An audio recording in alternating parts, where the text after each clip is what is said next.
বৰ্তমান গোটেই বিশ্বজুৰি এটাই কথা আৰু সেই কথাটো হ'ল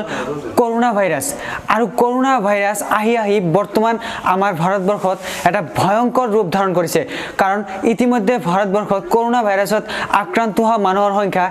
1000ৰো অধিক হৈ গৈছে যিটো সময়ত মৃত্যুৰ সংখ্যা বাঢ়ি 25 জনলৈ বৃদ্ধি পাইছে আৰু এনে এটা সংকটৰ সময়ত ভাৰতবৰ্ষৰ একাংশ ৰাইজ আৰু বিশেষকৈ আমাৰ অসমৰ একাংশ দায়িত্বহীন জ্ঞানহীন আৰু এইসকল ৰাইজক মূৰ্খ বুলি ক'লেও ভুল নহ'ব এইসকল ৰাইজে অলপো এতিয়ালৈকে ইমান ভয়ংকৰ ভাইৰাছটোক এতিয়ালৈকে চিনচিয়াৰলি ল'ব পৰা নাই এইসকল ৰাইজে না নিজক ৰক্ষা কৰিব পাৰিছে না নিজৰ গাঁওখন না নিজৰ সমাজখন না গোটেই দেশখন কালি আমাৰ অসমত এটা নিৰ্লজ্জ ঘটনা সংঘটিত হৈছে আৰু সেইটো হ'ল বঙাইগাঁও জিলাত আৰু ধুবুৰী জিলাৰ চাপৰত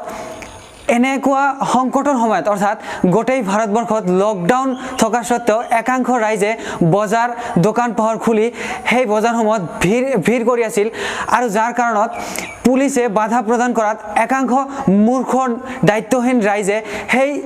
আৰক্ষীৰ ওপৰতো শিলগুটি নিক্ষেপ কৰা দেখা গৈছে কিন্তু কিয় আমি কি নিজৰ মানৱতাটো হেৰাই পেলাইছো নেকি আমাৰ কি বুজাৰ ক্ষমতা নাই নেকি যিটো সময়ত আমেৰিকা স্পেইন ইটালী এইবোৰৰ নিচিনা উন্নত ৰাষ্ট্ৰতো দিনত 500তকৈ অধিক মানুহৰ এই কৰোনা ভাইৰাছত আক্ৰান্ত হৈ মৃত্যুবৰণ কৰিবলগীয়া হৈছে আৰু সেইটো বস্তু আমাৰ অসমৰ ৰাইজ বা আমাৰ ভাৰতবৰ্ষৰ ৰাইজে মিডিয়াৰ যোগেদি চাই আছে আৰু সকলো বস্তু জানি বুজিও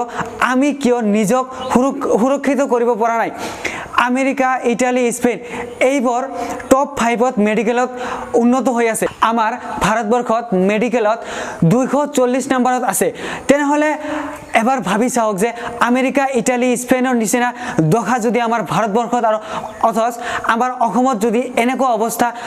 হয় তেনেহলে আমাৰ কি অৱস্থা হ'ব এটা কথা সকলো সময়ত মনত ৰাখিব যে ইটালী স্পেইন আমেৰিকা এনেকুৱা অৱস্থা যদি আমাৰ ভাৰতবৰ্ষত হ'ব লগা হয় তেতিয়াহলে আমাৰ কুকুৰৰ নিচিনা মৰিব লাগিব কাৰণ আমাৰ ভাৰতবৰ্ষত চিকিৎসা ক্ষেত্ৰত সিমান উন্নত আমি নহয় হেহে মোৰ এটাই অনুৰোধ অসমৰ ৰাইজক যে এতিয়ালৈকে সময় আছে আপোনালোকে সকলোৱে নিজক সুৰক্ষিত ৰাখক আৰু এই ভয়ংকৰ ভাইৰাছৰ পৰা নিজক মুক্ত ৰাখক আহক আমি সকলোৱে মিলি এইটো প্ৰতিশ্ৰুতি কৰোঁ যে অতি প্ৰয়োজন নোহোৱালৈকে আমি কোনেও ঘৰৰ পৰা ওলাই নাহিম